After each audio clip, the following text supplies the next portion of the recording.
but only will be 4 of us, because one, which is Maria Nieto, advisor of Bank of Spain, she wrote a letter saying that she was not able to join us due to personal problems.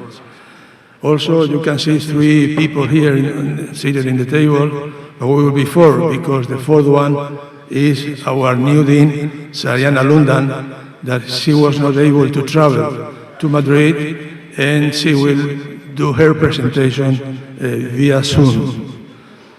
We will organize this plenary session as follows. First, our colleague and friend, Professor Lars Oxelheim, will do his presentation. After, Sarianna Lundan will do her presentation, and then I will follow the final speaker will be our Honorary Fellow, Manuel Conthe. So we are going to start the Fellows plenary session, and again, welcome, and thank you for coming to this session.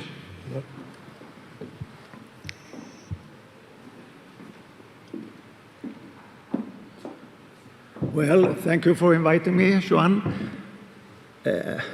I'm glad to be here and see so many well-known faces in the audience, live and in person, and that is a new experience for a while, at least. So what I'm going, I said, first I will express a thank to Isabel Alvarez for her great achievement and hard work to make this conference a success. So, and I'm glad, as I said, to be here, and I'm also a little bit sad because the message that I will convey to you today and share with you is quite gloomy. And so that is tough, but it's based on, analogies over history, and also partly based on research, but hopefully it will not come true. So there is, of course, some probability that we will find out of that gloomy scenario I will present to you. And it's, of course, an advantage to be a fellow, because with a fellowship comes this age, and with age it comes a longer horizontal or historical view. And there is a tendency for history to repeat itself. I will come back to that. But this time we are facing something, an economic experiment of unprecedented magnitude. And that should make us all nervous. And of course, you can ask, how can I be so gloomy or sad when you look at the situation out there? Yesterday, if you strolled along Grand Via, you could see all those people out there. The shops were full of hungry people buying stuff, and the restaurants were fully booked, and so on. Well, yes, there is now consumption, high consumption, and that keeps up the gross domestic product. So it looks like we have recovered. And also, I mean, if you go to the stock market, you see the stock market is at an all-time high. So in that very respect, it looks very nice. But what you should ask yourself is, of course, what is the true story? The story behind what we see. And I mean, it's not consumption that is a path to the future. It is investment. And investment are currently very low. And for those of you that question, I mean, why investment are so important, you should check studies like, there are studies about, based on extreme bound analysis, where you actually run all regressions that are possible with all possible explanatory variables for economic growth. And then you find that only one variable survives significant with the same sign consistently. And that is the positive impact from the investment ratio. So, I mean, what is missed now out there? is that the fact that we are fooled by a lot of stimulus from governments, central banks, that actually make all price mechanisms fail. We do not get the correct information from prices any longer due to the action of central banks and governments. And that is, of course, a tough issue, how we should handle that. And if you look into the investment now globally, as I said, it has come to a halt. And the economic logic is very simple. The economic logic is actually, we have a technology shift. And the technology shift and financial crisis go hand in hand. So the crisis 2008 was very much linked to the ongoing technological shift. And the economic logic is, of course, that you, as a manager, you hesitate to invest if you don't know which technology should be valid in the future. You will wait and see. And if you consider that at your own individual level, you can see, if you think about buying a new car, you say, what kind of car should I buy? A biogas, or diesel, or battery, or whatever. There are so many alternatives. And suddenly, if you were early out and bought a diesel car, thinking that that was the way forward, because companies promised that, and then you found out that nowadays you are not allowed to drive into major cities. They have put a ban on diesel-driven vehicles and so on. So, I mean, there is this hesitance to invest, and it will be there for quite a while. And, well, now we come to the problem. And the problem is that, and I don't know to what extent it could be blamed on ourselves, that we actually teach economics and management more or less in silos at the universities. And instead of integrate the two, so that manager fully get the idea of the macroeconomic environment of the firm, and politicians or economists, they really understand what's going on at the corporate level. So there is this gap to bridge in that very respect. But now we come to the central banks. And the central banks, they think what we can do now to stimulate here is, of course, that we can lower the interest rate. But if you lower the interest rate with different measures, I mean, you have different programs to do that, you print money and so on, and so you really bring down the interest rate, and you have all experienced that we have about 0 interest rates now. But if you don't want to have a real investment yet, because you hesitate to invest, but you see that money are more or less for free, what are you doing? Well, you borrow, and then you buy back your shares, for instance, because then you see that that is a way to boost the share price. And so that is what has happened in, for instance, United States.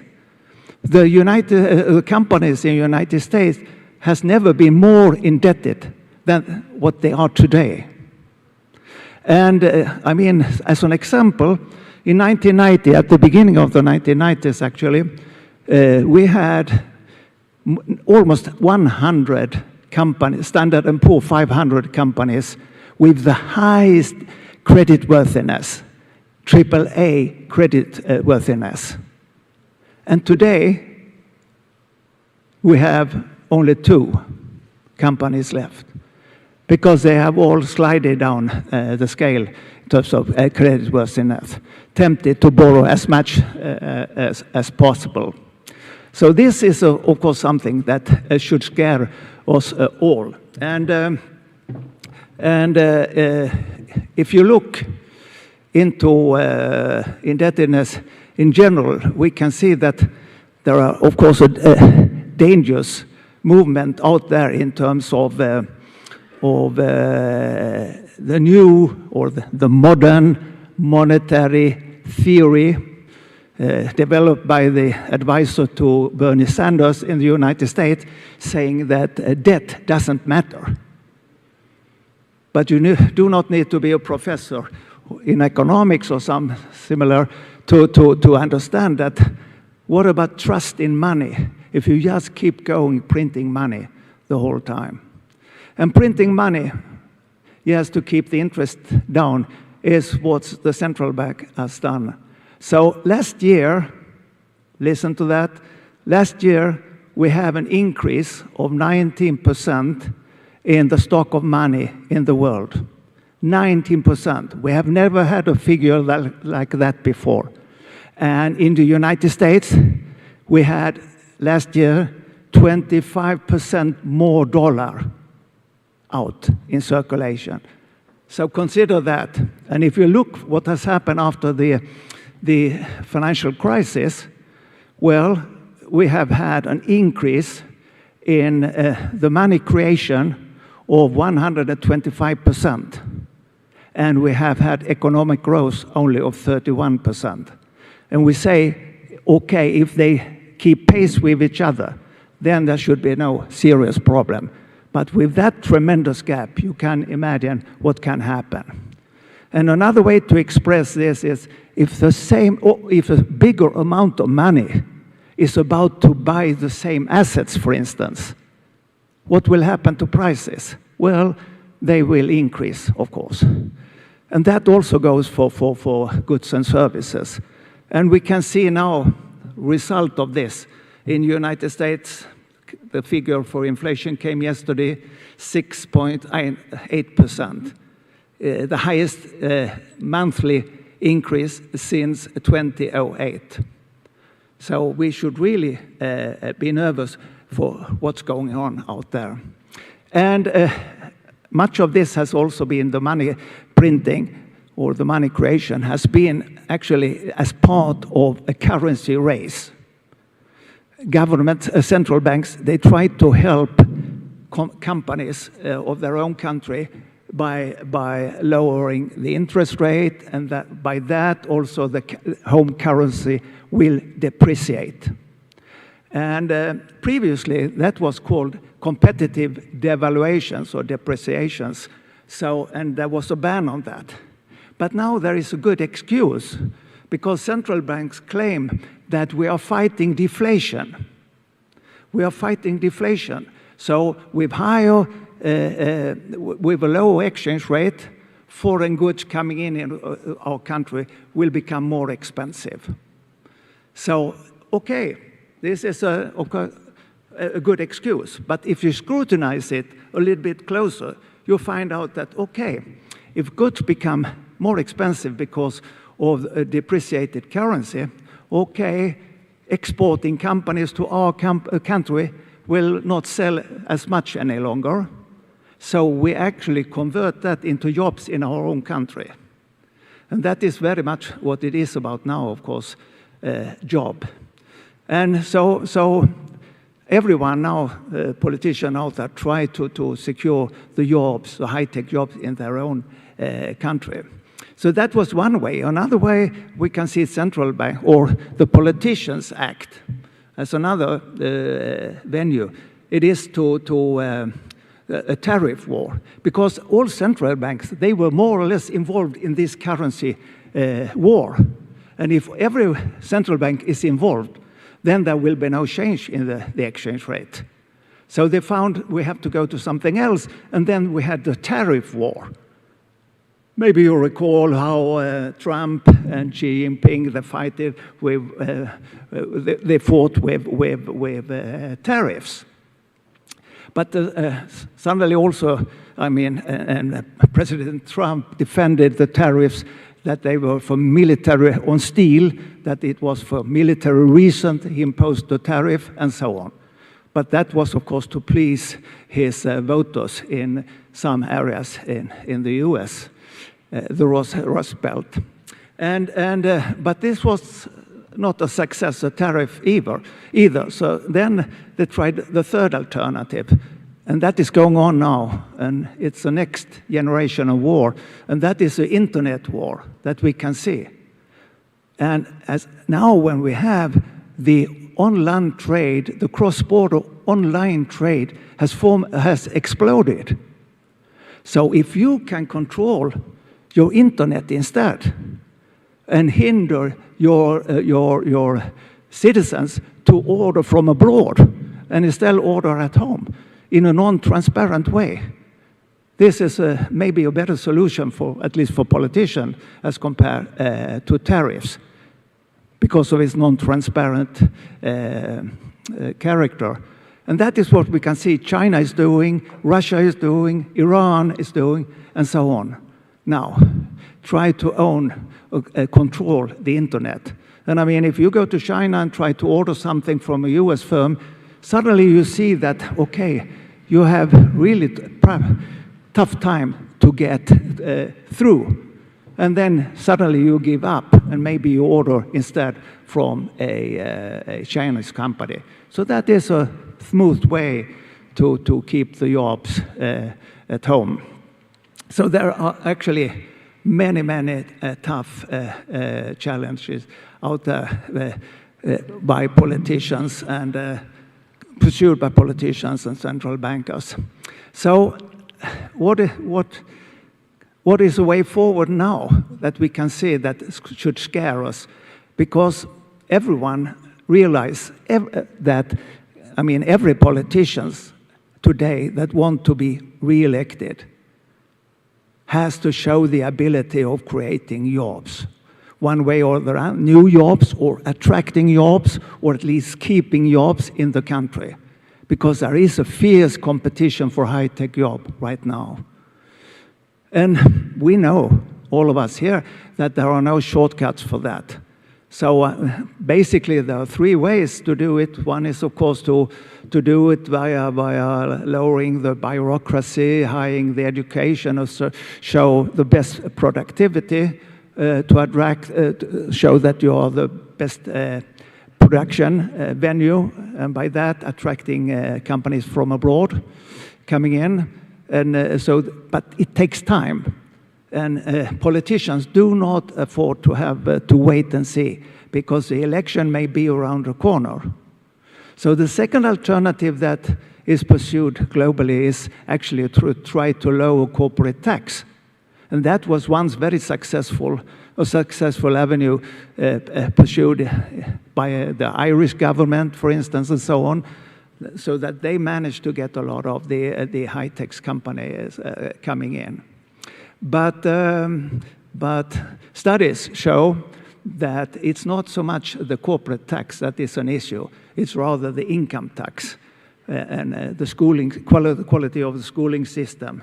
So that is not, and also it takes some time. And now we know that Biden has worked with G20, so we will have a floor there on that competition. So what remains now in order to attract is, of course, that you provide tailor-made packages in order to attract companies. And we can see that over history. We can see it has been very frequent among the states in the US for many years, that you actually tailor-make a package to attract. And okay, we have many models of that. Well, I will not go into them now, but we can see such a fight originating from the companies in terms of beauty contest or in terms of other things. We can also see it initiated by the government in order to attract. And also today it's accepted in a sense because of the pandemic. It's accepted because, as you can see, we have state aid used everywhere. State aid, and state aid is tax money used for that, to get companies to survive, to rescue the jobs, and so on. And that, of course, will be used in this very race. So we can see that at the end of the day, even it's allowed now. It's what's a hot potato after the crisis. Sarkozy, the French president, wanted to have free use of state aid as a means to help the crisis, but it was rejected at that time. But now, 2014, in the EU, there was openings for using state aid in times of crisis like we face now. So that is a little bit what we can see in the future. So at the bottom line is, of course, then countries that lose their jobs. They see that, okay, our company moves to another country or something like that. They take over our industry one way or the other. And of course, they will be tempted to close the border. And the pandemic now has shown how simple it is actually to close borders, to hinder free flow of goods and services and people across the border. And so that brings me to the worst case scenario. And the worst case scenario that we can see now when we are rolling back the globalization is, of course, that when we see something with the indebtedness. I didn't use the history when I mentioned the global indebtedness, but I had a piece in Financial Times addressing where I referred to 1979 to 81, when we had a similar situation as today with Alan Volcker, who was the head of the Federal Reserve in the US, and he wanted to have an experiment to bring down the inflation, so we actually reduced the money supply. And at the very same time, or 2 years later actually, we had Reagan as a president with an unfinanced program. So a very expansionary fiscal policy program. And of course, if you lower the money supply, that the central bank has to do sooner or later, and at the very same time, we increase the demand for money, like we have in the US now with President Biden, for instance, and also all the rescue program in Europe. We will maybe get the same reaction that we had 1971 in the US as a result of that situation. That is that the equilibrium rate, having demand and supply of money to meet, increased by 10 percentage points. 10 percentage points. So imagine yourself, we get something similar now. And maybe you say, okay, it's impossible. Well, at that time, there were no correspondence in actual inflation. But maybe there was inflation expectation. And that is, of course, what gets rooted right now when you see inflation of 6% in the United States and so on. 6.8 actually, and so on. So, I mean, very soon, the situation can go out of hands of the central bankers, and we will face a dramatic increase in the interest rate. And of course, that will, this time, with that high indebtedness of firms, hit very hard around. So, and that then the fight for job will be even more intense, because we have figures now showing that due to the digitalization and artificial intelligence and so on, we will lose 50% of the industrial jobs in the United States. And also there are now studies showing that the pandemic will mean that we get rid of slacks. So those people that were fired, or not fired, but they were on leave temporarily because of the pandemic, 1/3 of them will not come back to their jobs, because companies realize they can work without them and take that as a chance to replace these people. So there will be a very tough situation now ahead of us. So what is the bottom line of all this? Well, close borders. And if we close the borders now, or roll back the globalization, we will be in an even harder situation than before. Because after the Second World War, we had 74 countries in the world. Today, we have 220. So, in a new situation, when we roll back everything, we will have to deal with 220 governments, 220 currency, fiscal authorities, customs service, etc., etc. And that will increase the transaction costs and dramatically and lower prosperity and economic growth in the world. So what is the hope? Well, the hope is that we can invest in multilateralism again, that we can rescue the World Trade Organization. Even if the odds are very low or very high, it looks gloomy in that sense also, since the two leading nations, China and the US, they are fighting each other. And the EU has internal fights. So the three major actors are maybe not able to take the lead in this change. Imagine yourself with closed borders.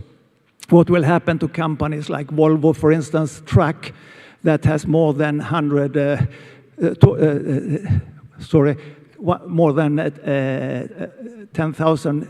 inputs in a truck for more than 100 countries. So consider the logistic change there. So my message is, of course, that we will have a dramatic reorganization of the logistic change in the future. And that reorganization is, of course, to some extent industry specific, but mostly company specific. So that is what we have to foresee. Thank you all.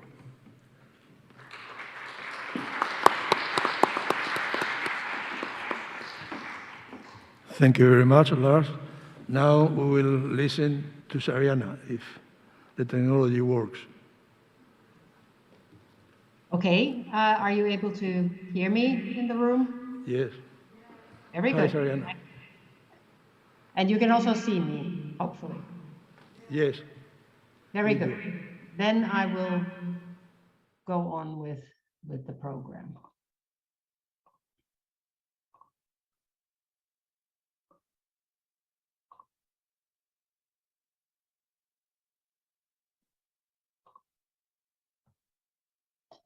So thank you very much, Juan, for asking me to be a part of this panel. And again, my apologies for not being able to be there.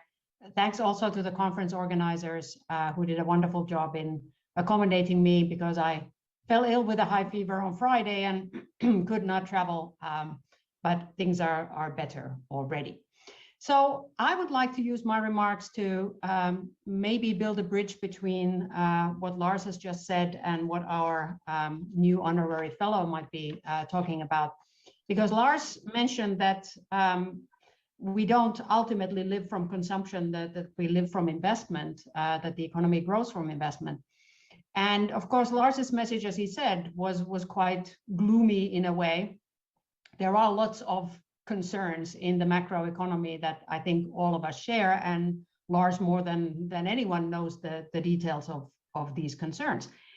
I have a more optimistic view, and I think that is because in the last few years I've been working on a segment of the economy, and specifically with firms that are dealing with infrastructure investment, particularly in the energy sector, and firms that really are, in a sense, pioneers. And from their activities, I think you form a slightly different view on where we are headed, even if we take into account all of these macroeconomic concerns.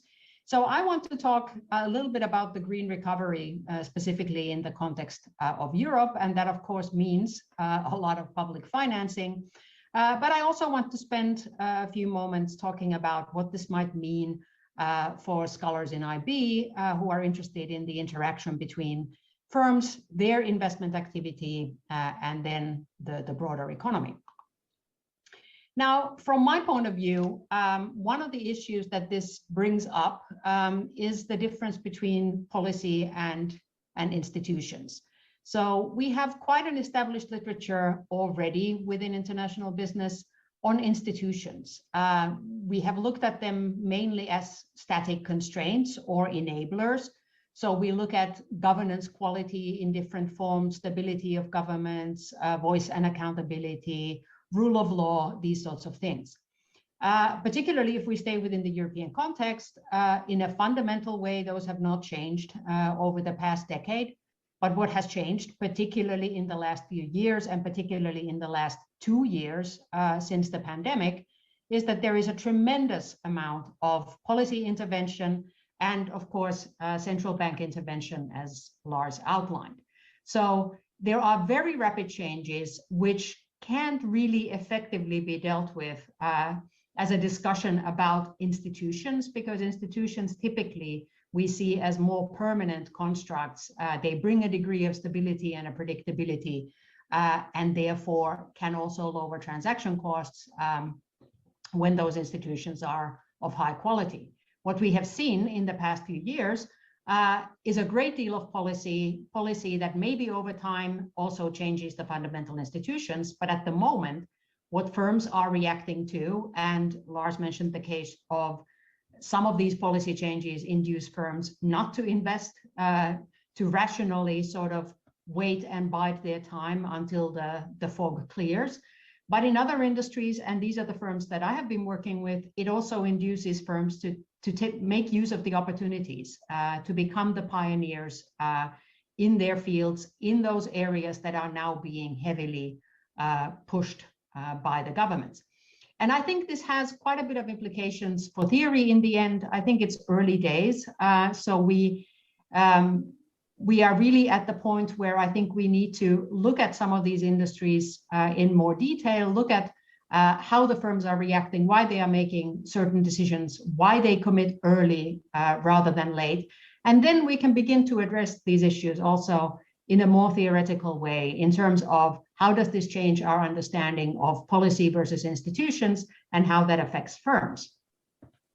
Now, I said that my context is specifically the energy transition. So this one picture clearly shows that electricity, which is now about 20% of our overall energy, it will be 50% by 2050 and maybe even more than that. So this is a fundamental shift in our economy. We will become an electrified economy, and this has quite a lot of implications for other sectors.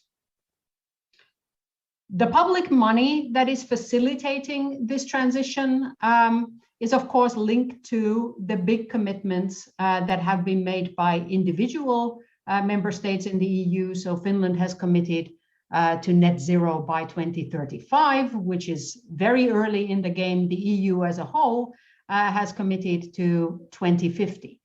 There are specific targets for the heavily affected areas like transportation and buildings, and of course the whole energy sector, where renewables are going to become a larger and larger part. What is also important is that because of the economic importance of the EU, the public finance provided by the EU is about a third of the overall public climate finance that is available. If we look in more detail at where public money is being spent or where it's intended to be spent within the EU, it actually isn't that easy.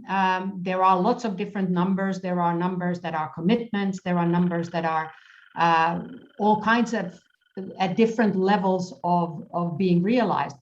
But as a rough number, about 1 trillion has been committed in various different ways to the European Green Deal investment.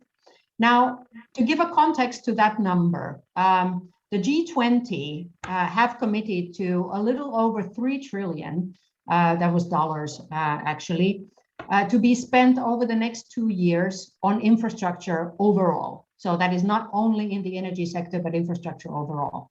So even in that context, this trillion, even if it is spent over a longer period of time, is a tremendous push in changing basically the wiring, literally the wiring behind our economies. And of course, part of what is facilitating this transition, part of why it's not just political will, it's not just post-pandemic positive thinking that is behind it. One reality behind it is that because of the investments that were made by the Chinese in particular, the technologies were developed mainly in Europe, but then were scaled elsewhere. We now have particularly wind and photovoltaic solar that are entirely cost competitive. If you look on the right-hand side, you can see the fossil fuel cost range and how that has developed since 2010 and a little bit projected into the future. So you can see that onshore wind is fully competitive, and actually today, together with photovoltaic, cheaper than any other available energy source.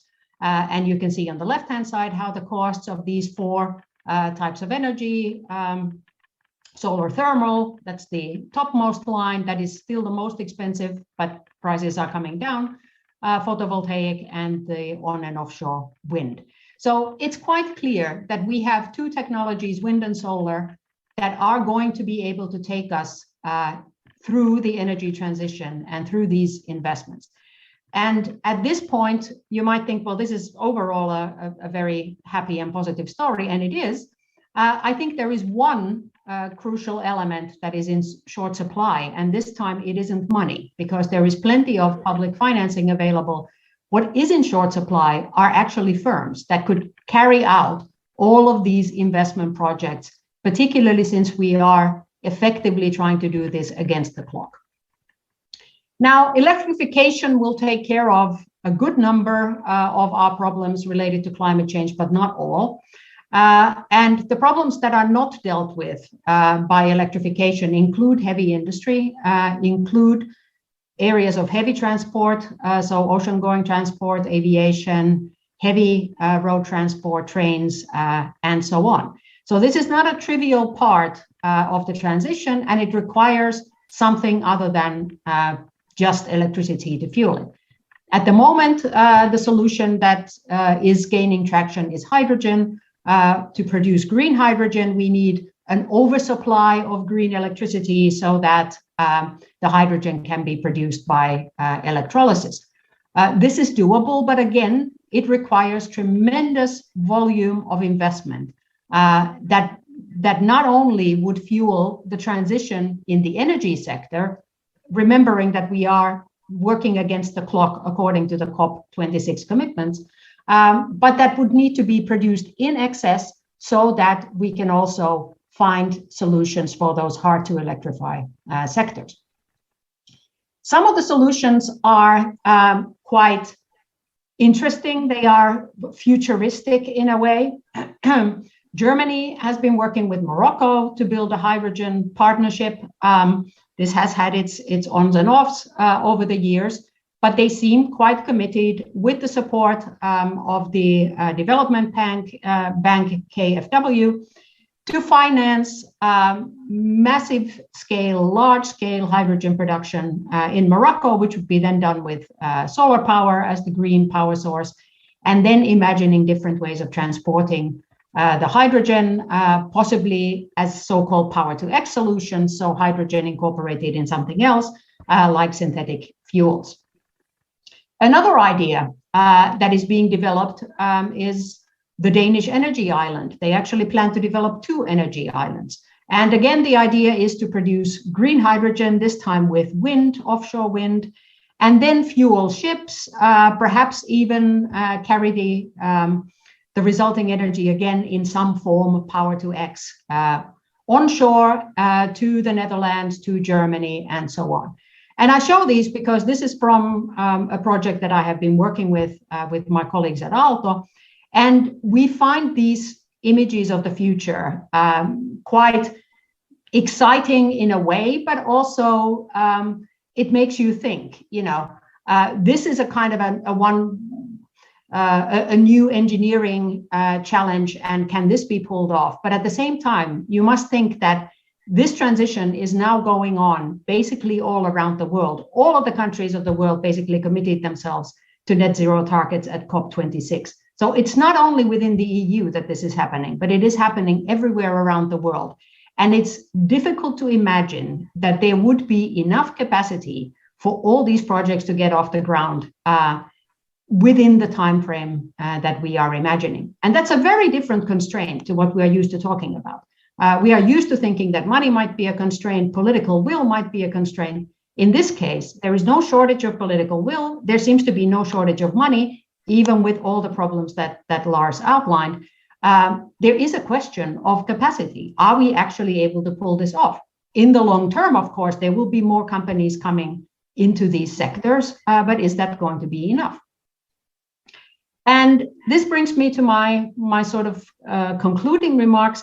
I think the transition risks that are involved in this process when we transform our economies to be driven with a different energy source, are quite different from the risks that we have faced before. They are very systemic because energy, of course, is part of an energy system. There has to be a way to transport that energy. There has to be storage options and so on.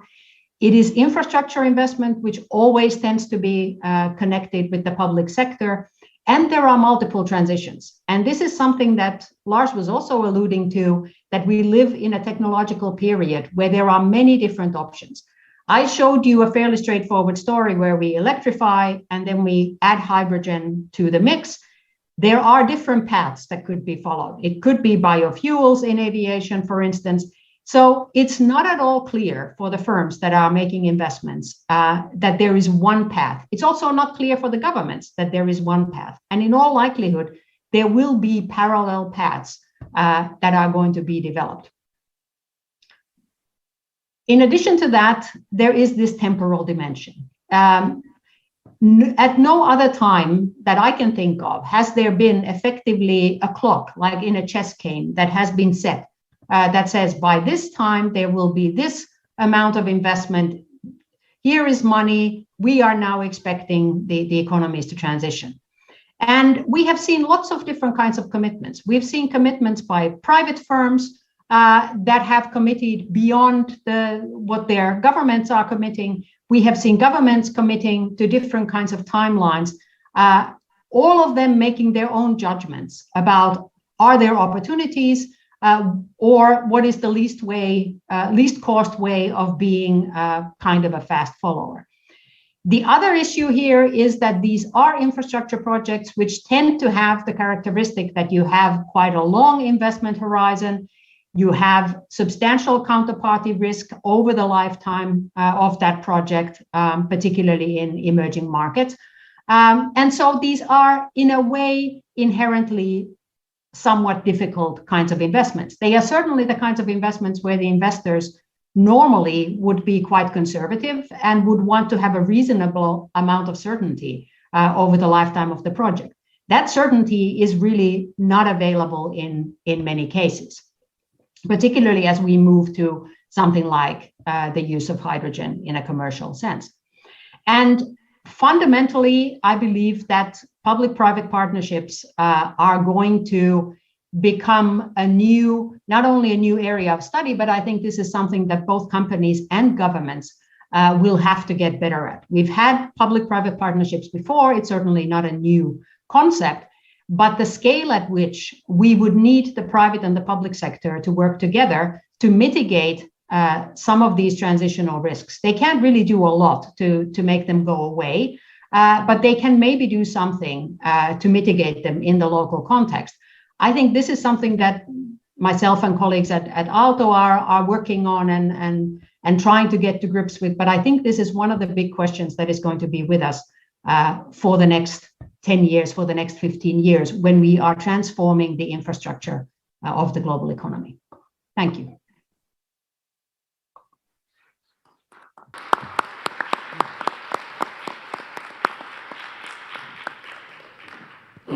Thank you, Sarianna.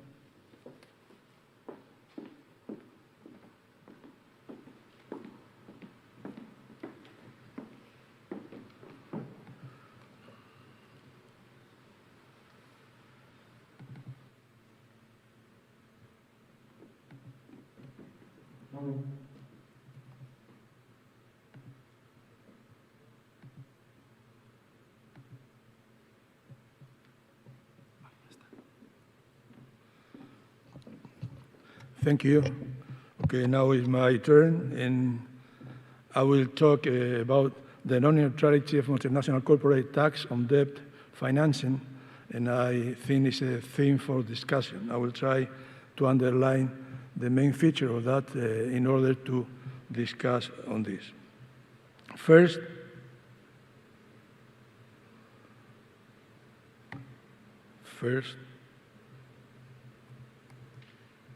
it doesn't work.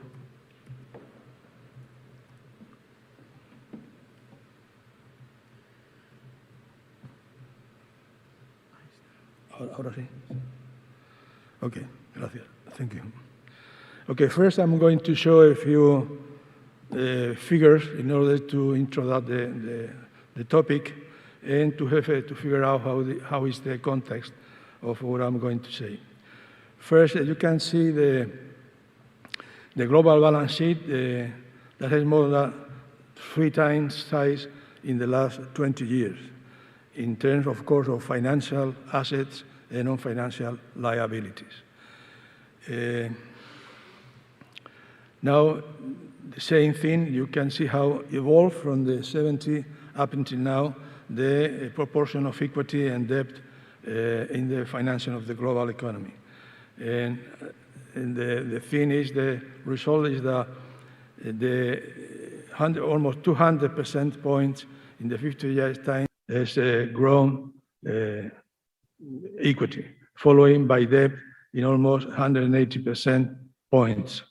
So the thing is that the economy has been financed by debt and equity, and they are more or less in the same proportion in global terms. The same picture we can see from different years, how the debt of household, non-firm corporates, government, and financial corporates. In general, it has been increasing all the time for this 4 group of actors in the economy.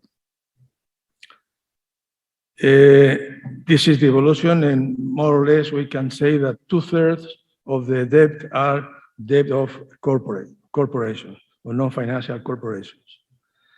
Now I'm going to take a picture of the 500 Fortune firm, biggest firm in the world, and we just try to see how the financial expenses, the percentages on earnings before interest and taxes, and it's very high, between 50 or even 30 or 40%.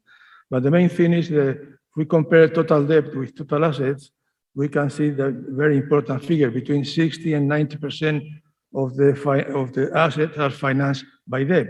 And if we look at the total 500, the last number in the last row is about 87% of the assets of the 500 Fortune firms are financed by debt.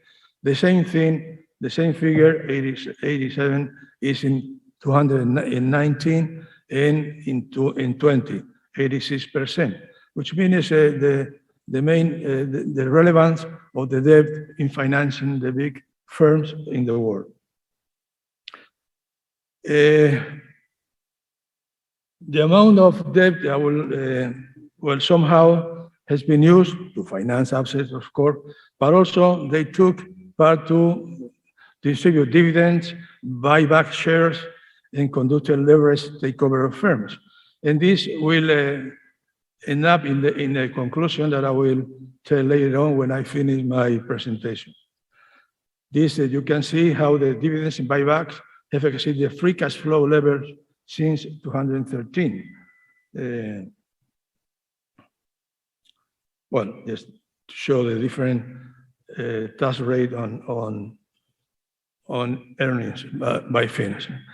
Okay, the main point I want to bring here will be, I say, the main point in my conclusions, and what I think is a theme for debate. As I see the picture, we have the asset of firms and how the assets are financed, debt and equity.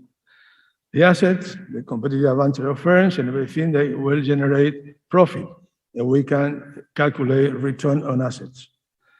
And return on assets have to pay taxes, corporate tax on return on the profit that the firm gets. And that's the one of the main things. The other is that the firm pay interest to the lenders, and the lenders will pay taxes for the interest they earn. And the firm pay dividends and capital gains to shareholders, and the shareholders will pay taxes for that. So I think that's the way it should be divided in the working of the firms and the working of the who have the a call, let's say, on firm assets, the lenders and shareholders. Why? Well, in finance it's very easy. We know why firms get as much debt as possible. That's what they say, the theory and the empirical evidence, as I saw only in a descriptive manner with the tables I showed before. You can see the value of the firm increases with the amount of debt that the firm gets, obtain, or as indebtedness. And up to a point, not at infinity. The point is when the risk is high, the risk of cost of insolvency or distress, or the firm distress. But the thing is that a part of the value of the firm is due to the fact that the expenses, interest expenses, are deductible for tax purposes on firms, which I think is an error. It's not fair. The thing is that, and at the same time, if this was not allowed all over the economy, the value of the firm still be dependent on the amount of debt they get. And the thing is that it's normal because as soon as you get a return on assets bigger, greater than the cost of debt, effective cost of debt, this difference will go, according to the rule of the game, to the shareholders. It should be. But the shareholder will get even much more gains in their value of their stocks and of well, in general, of the assets they own, because the taxes, the interests are deductible for tax purposes. With this will reduce the cost of capital firm, which means the propensity to invest will be greater. So in that sense, the firm will be okay because they can be indirectly reduce the cost of capital. And because they have a lower cost of capital, could increase the investment. But this is, and the shareholders will be better off because of this solution. But this is another way of looking at the picture, and is that if the shareholders get more value of their shareholder or the shares, the lenders will be benefited because there is an incentive for the government, for everybody to get debt. And so the lenders will also be benefit of this situation, the shareholders too, the main security firms too, because they have correlated with the shareholder value. And but at the same time, given the high concentration of property and of income, this means that this situation will increase the wealth of shareholders, and given the distribution of wealth all over the world, this will increase the inequality. So this is another indirect effect of this situation. But not only that, the tax authorities will get less income because firms will pay taxes much less than it should be if the interest expenses will not be deductible for tax purposes, which means there is an opportunity loss of tax authorities, which means it's an opportunity loss to make investments in social and economic infrastructure. I mean, health, education, infrastructure in general. So my thing, utopic, of course, idea is if all over the economy will not be allowed to admit that financial expenses are deductible for tax purposes for firms, I mean, this, intuitively I can say, will be more efficient for the world economy. They will be better allocate resources, will be social and economic inclusion for the world. Well, so far, if this is true, this type of reasoning means that the world economy will be better off if disappear this possibility of. Okay, I think I will stop here. Well, if there are any questions later on, I will try to answer in a good manner. Thank you for your attention.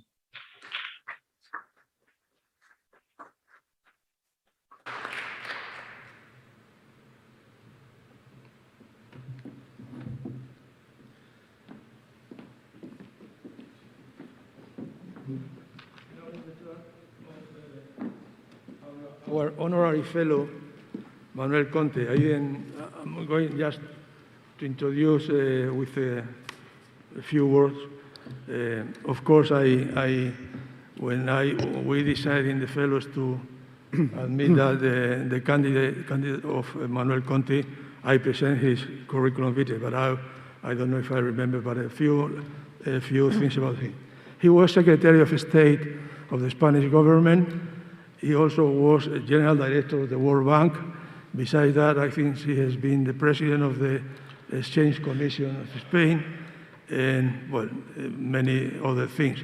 He now is at the head of the editorial board of the biggest group of financial information. I don't know if I'm correct or not, Manolo, but you have an idea. Besides a friend, Manuel is a very qualified person to be honorary fellow of EIBA. Thank you for accepting being with us. Well, many thanks, Juan Jose. I used to be director of the European Investment Bank, EIB, and I'm very happy to be an honorary member of the EIBA, meaning your association. And sustainability has loomed large in these discussions. Both on Friday, Vice President Calviño talked about sustainability goals. Just Sarianna Lundan talked about the transition risk. So I'm going to cover just a narrow topic, which is the use of nudges by financial regulators to entice banks and financial markets into helping in that effort. And to do that, probably I need to start by touching briefly on the first topic, which is the inherent difficulty of the international fight against climate change. The reason being that the fight against climate change can be seen as a multi-person prisoner's dilemma or a public good game in which all carbon dioxide emissions across the world are fungible and they add to the risk of warming. And for any single country, company and citizen around the world, limiting the amount of gases is costly. And thus there is a huge incentive for free riding. Let others do, but I won't, so that I will benefit from that collective action, whereas I don't bear the costs. And this dilemma is particularly thorny because the relevant factor determining the amount of climate warming is the cumulative amount of greenhouse gases, or particularly carbon dioxide, in the atmosphere. And whereas part of the bulk of the cumulative amount of gas in the atmosphere was emitted years ago by industrial countries, now emerging economies are probably the biggest, well, definitely the biggest emitter. So there is a problem of justice across countries, and what's the relevant benchmark to consider the amount of effort you need to do. Besides, the effects of climate warming is uncertain, but it's not going to be even across the world. Some countries will be harmed, but others actually might benefit, even though that's not recognized frequently. And as we have seen, this effort for countries and policymakers to enforce measures to push the economy in that transition path towards a net zero is costly, and therefore countries have to pay a political price when they try to enforce those policies.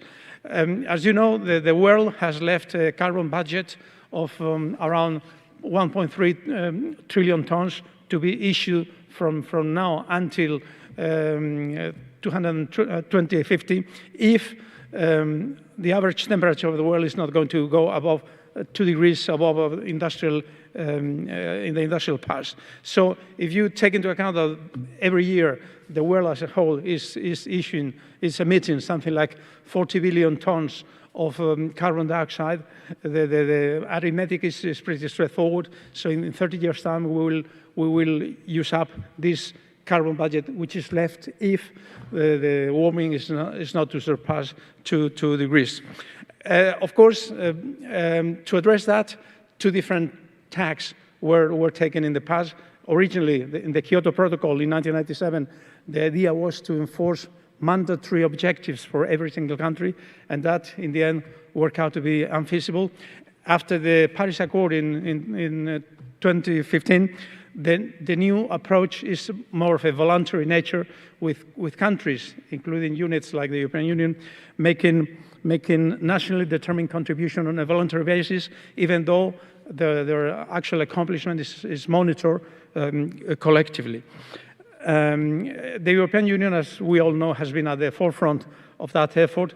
We have been always the good guys in promoting the international fight against climate change, and a number of measures has been used since the very beginning, particularly after the Kyoto Protocol was enforced. Mandatory emission standards for vehicles and the like, carbon permits, which, by the way, these days are pretty expensive.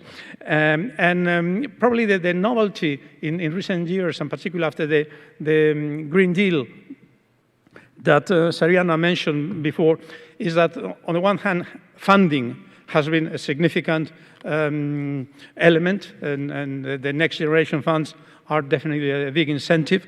And also, probably for the first time, a measure has been envisaged to punish foreign free riders through that so-called carbon border adjustment mechanism, which was considered in the Fit for 55 paper by the European Union, and is supposed to punish some imports intensive in carbon dioxide, which have been produced in countries not subject to the limits.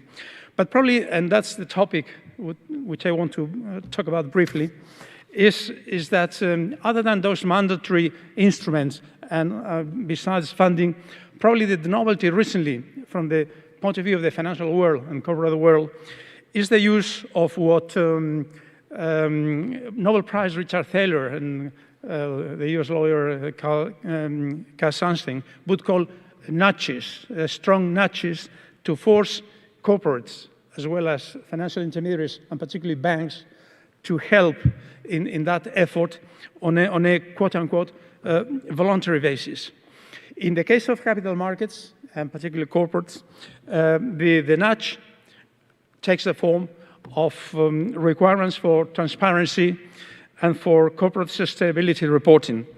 And here, of course, it's obvious that the main risk when you push people to report on something new, which is the degree of sustainability of your company or your borrowers, the issue is what economists would call Goodhart's law, or sociologists would call Campbell's law. Once something is made a policy target, automatically there's a tendency to corrupt and distort that variable so that it starts behaving in strange ways, and concepts are just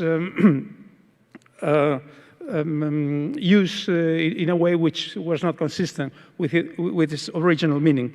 And that's why precisely one of the main efforts that the European Commission and the European Union at this stage is doing is what they call the taxonomy project. So we need to have clear indications of what activities and what products are really sustainable and what we are not, so that we prevent what has been called rightly as greenwashing.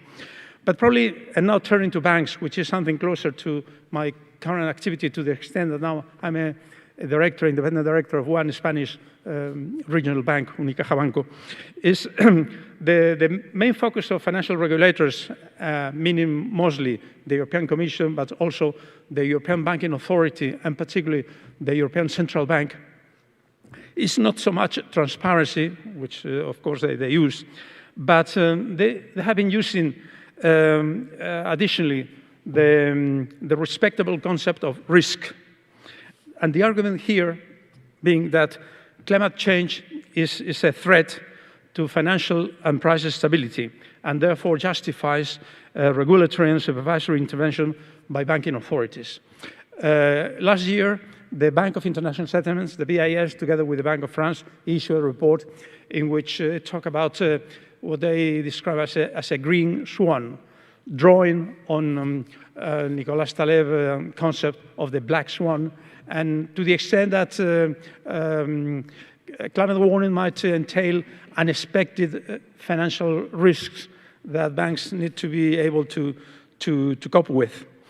And this is not only an European approach in which we have always been at the forefront, but it's also the most recent American or US approach. And actually, last October, the Treasury Secretary, Janet Yellen, the former chairman of the Federal Reserve, which is the head of the Financial Stability Oversight Council, just said that recognizing that climate change is an emerging and increasing threat to US financial stability.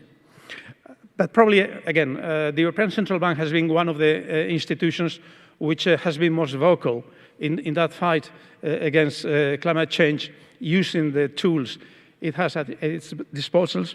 And it has decided that next year, from March to July, all banks under its supervision should carry out a so-called climate risk stress test, which has been defined extensively in a paper produced by the European Central Bank last October.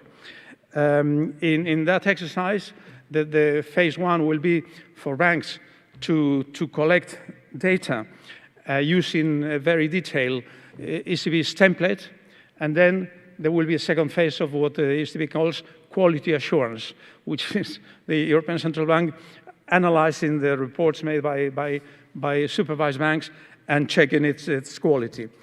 And the European Central Bank requires banks to use at least two metrics.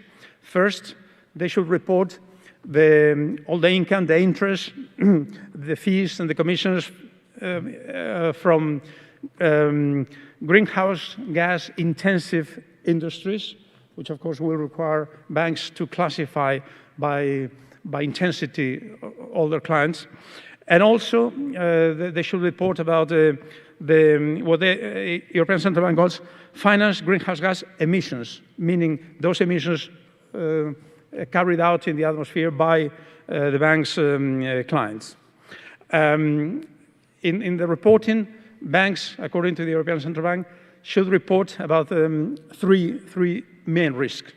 One, which has been discussed has been touched upon by Sarianna just a moment ago, transition risks, which are the financial consequences, financial losses particularly, in terms of credit risk, market risk, of companies, being affected by that transition to a net zero world economy by some year in the future, which will entail, in all probability, a significant higher price of carbon emissions. And what the European Central Bank requires is for banks, first, to consider a 3-year horizon and see what happens if there is a sharp increase in the price of carbon emissions, what happens to your portfolio, to your lending book, and to your activities if there is such a scenario. But also, and this is even more ambitious, the European Central Bank requires banks to consider long-term strategies confronted with three different transition scenarios over a 30-year horizon, which really is far-fetched. And quite paradoxically, in this paper by the European Central Bank, it adds in a sentence that while transition risk is expected to impact carbon-intensive exposure in the first place, banks are also encouraged to consider whether exposures to green industries carry an increased credit risk, as the respective industry sector may be subject to uncertainty in terms of future technology paths, increased competition, or overfunding, and hence too many players, what the European Central Bank calls green bubble.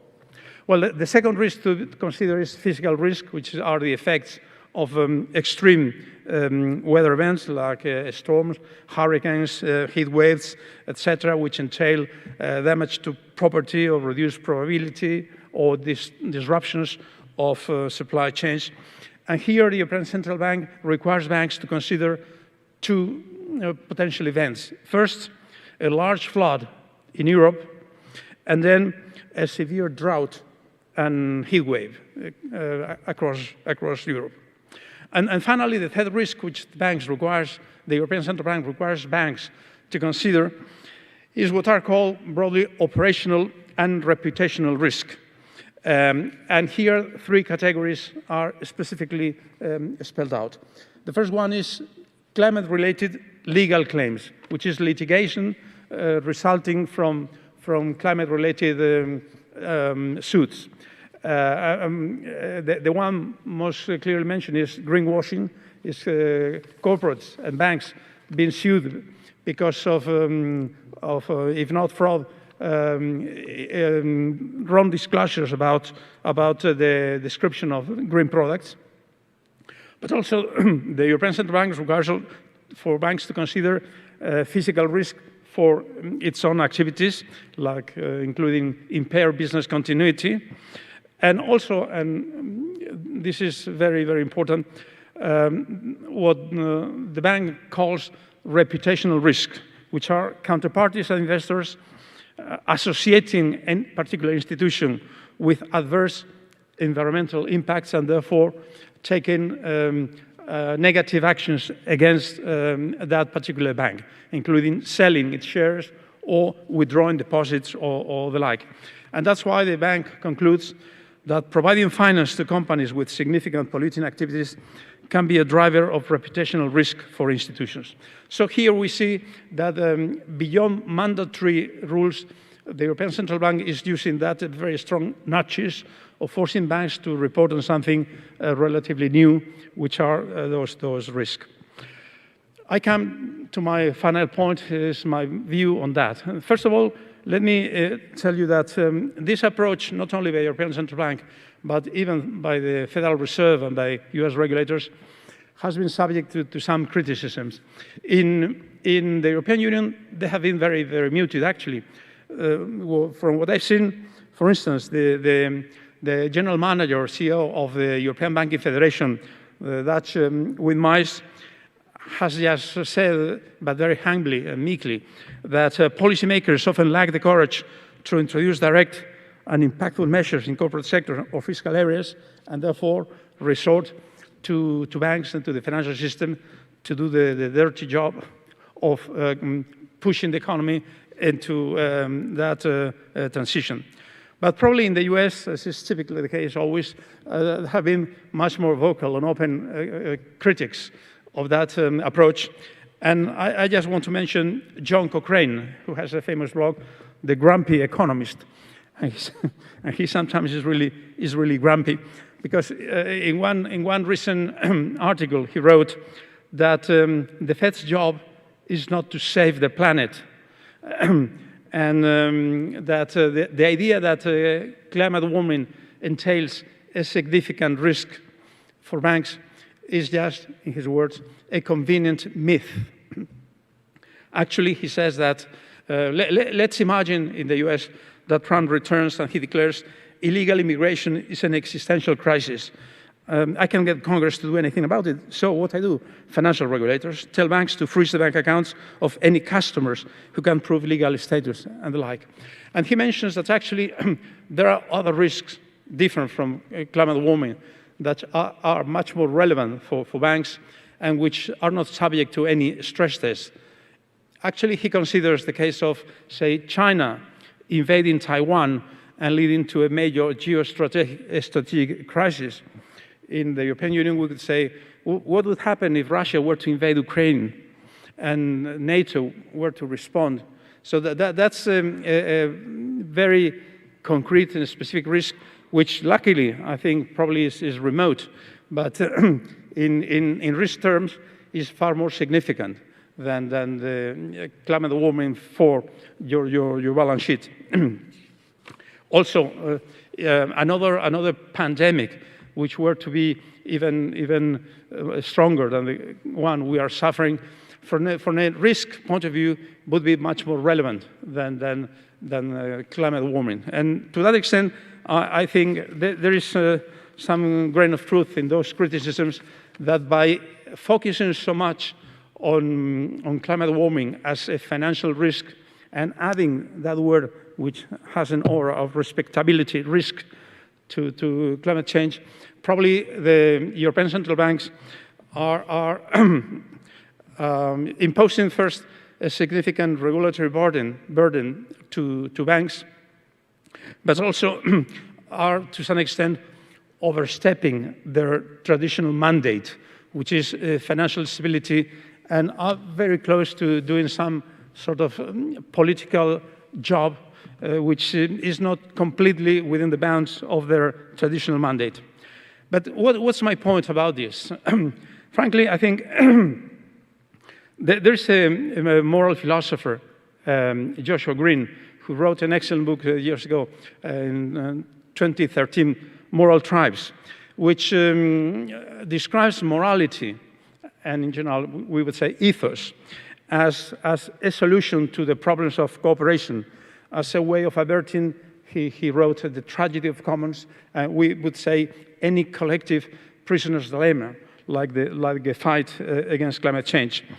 And in that sort of Darwinian approach, our moral brains evolve for cooperation within groups. So actually, moral convictions are a way to sort out those thorny prisoner's dilemma that people are always in a social context. The problem that Joshua Green points out is that our moral brains did not evolve for cooperation between groups, but only within groups. You have moral convictions to support your group, but you don't care that much about outgroups. And the problem that we are facing with climate change is that to fight climate change, we need cooperation between groups, including all countries around the world, including emerging economies, industrial economies, and the like. And then to the extent that, as The Economist recently put it, last October before the Glasgow summit, that there has never been a collective human endeavor more ambitious than stabilizing the climate. My final conclusion, and here I end, is that by promoting the convenient myth of climate change as a significant financial risk and nudging companies towards more climate-friendly behaviors, economic and financial regulators are indeed stretching their legal mandates, but are also promoting the moral and corporal duty to cooperate in that collective human endeavor. Thank you.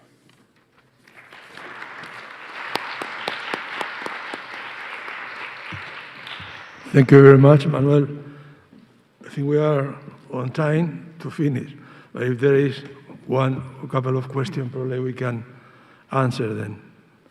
It's already 1:30, and then we can say we have finished the Fellows plenary session. Thanks for being here with us, and thank you to the speakers. Okay, goodbye.